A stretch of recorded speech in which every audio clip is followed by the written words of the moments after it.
नमस्कार दोस्तों, मैं हूं जितेंद्र सुर्वे और आज इस वीडियो में हम देखेंगे कि विंडोज़ के एक ही फोल्डर में रखी हुई सारी फाइल्स के नामों को एक्सेल टेबल में रखी हुई लिस्ट के हिसाब से कैसे बदलें। तो आइए देखते हैं। तो इसके लिए हम इस्तेमाल करेंगे एक फ्री सॉफ्टवेयर का जिसका नाम है एंट रिनेमर। आप इस सॉफ्टवेयर को इस वेबसाइट से डाउनलोड कर सकते हो। मैंने इस वेबसाइट की लिंक इस वीडियो के विवरण में दे दी है। बस इस डाउनलोड लिंक पे क्लिक करो, फिर उसके बाद इस डायरेक्ट डाउनलोड लिंक पे क्लिक करो। एक बार ये फाइल डाउनलोड होने के बाद आप इस पे आपका एंटीवायरस चला सकते हो।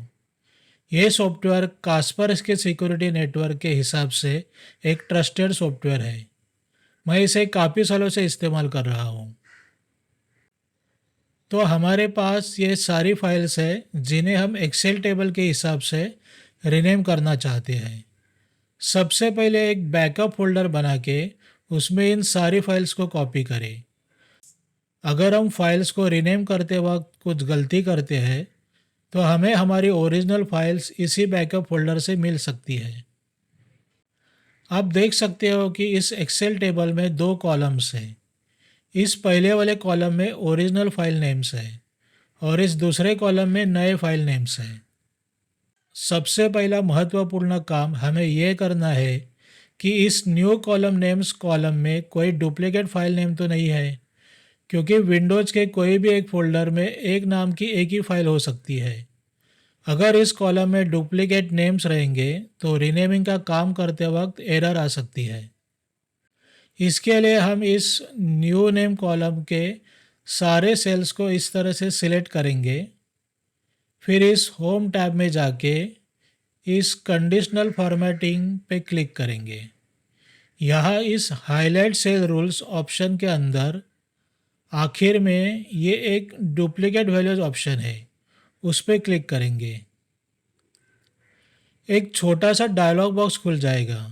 यहाँ लिखा है format cells that contains duplicate values with light red fill with dark red text.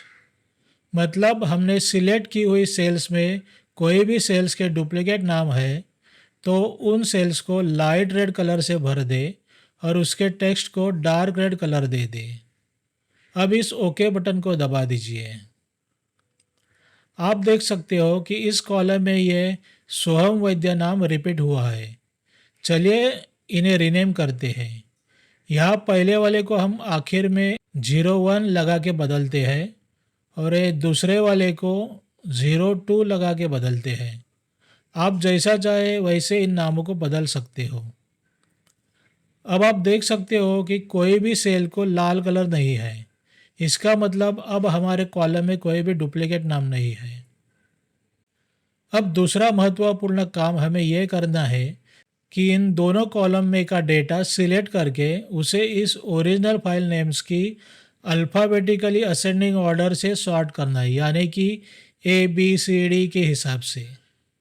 उसके लिए सबसे पहले हम इन दोनों कॉलम्स के डेटा को सिलेक्ट करेंगे। फिर इस होम टैब पे जाके यहाँ सॉर्ट एंड फिल्टर पे जाएंगे।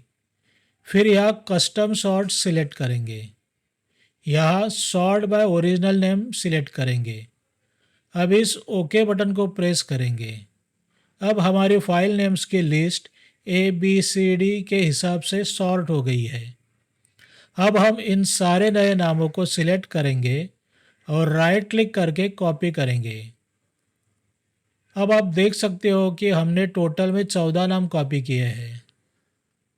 अब हम एंट रिनेमर में जाएंगे। यहाँ इस एक्शंस बटन पर क्लिक करेंगे। फिर यहाँ इस बाई तरफ के पैनल में यहाँ नीचे इस take names from list menu को चूज करेंगे। अब इस पैनल में हमें एक्सेल में से कॉपी किए हुए नए फाइल नेम्स पेस्ट करना है। अब यहाँ सारे नए फाइल नेम्स आ गए हैं। अब इस फाइल्स टैब पे जाके इस ऐड फाइल्स बटन को दबाते हैं। इस फाइल सिलेक्ट डायलॉग बॉक्स में हम हमारी सारी फाइल्स सिलेक्ट करेंगे। अब इस ओपन बटन को दबाएंगे।